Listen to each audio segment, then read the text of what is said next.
الصعب دوزنا اخي العربي وموقع تطوان 44. الصعب دوزنا في نصف النهائية. احنا بلنا فارق قوي، كعب عالي جدا في كرة القدم، عندنا لاعبين محترفين من طراز عالي. انا قلت اكررها، المغرب اصبح يضاهي الفرق العالمية مثل الارجنتين وفرنسا والبرازيل.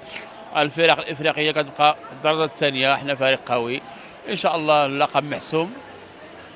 وبفضل التشجيعات ديال المغاربه وفضل هاد الناس، الشعب الطيب هذا، رغم كيد الكائدين ورغم محاوله تبخيص هذه النسخه العالميه اللي والله حياتها ما دازت في التاريخ، تاريخ كاس افريقيا. احنا شفنا النسخه الاخيره ديال الدوري ابطال اوروبا والملاعب الالمانيه، والله ما عندهم ملاعب حنا بالله. وان شاء الله الطريق مفروشه بالورود للفوز والتتويج باللقب الثاني سيدي العربي. شكرا. باختصار كنتمناو حظ موفق المنتخب المغربي، وكنتمناو انه يكمل في التشريف اللي شرفنا لحد الان، وحظ سعيد للاعبين المغاربه، احنا معاهم قلبا وقالبا، راه 40 مليون بينا ماشي 11 الناس، وكنتمناو حظ سعيد الركراكي الى اننا ان شاء الله نهديو الفوز لسيدنا جلاله الملك محمد السادس الله يشافيه. رأيي إن شاء الله أنا كنتوقع النتيجة بعدك إن شاء الله الفوز المنتخب المغربي ب2 مقابل 0.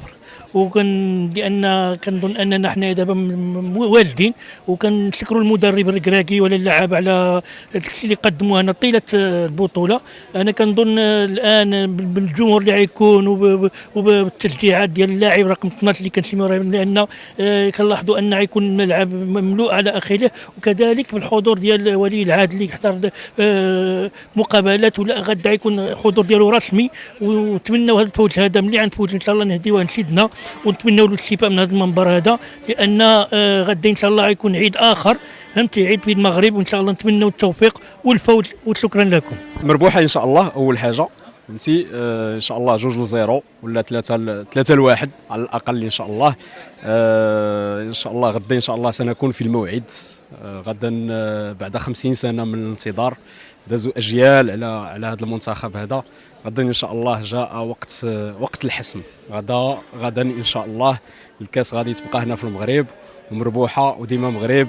شكرا للركراكي لانه فعلا بدل الفلسفه ديالو من ماتش الى ماتش، وبالتالي ان شاء الله غادي تكون مربوحه ان شاء الله، مربوحه ان شاء الله. تحيه من قاع الصويره، لقاء الناس تاع تطوان، مربوحه مدينه الصويره، مدينه تطوان. ان شاء الله المغرب رابح، والكاس هذه يبقى في المغرب ان شاء الله. الله يسخر الامور.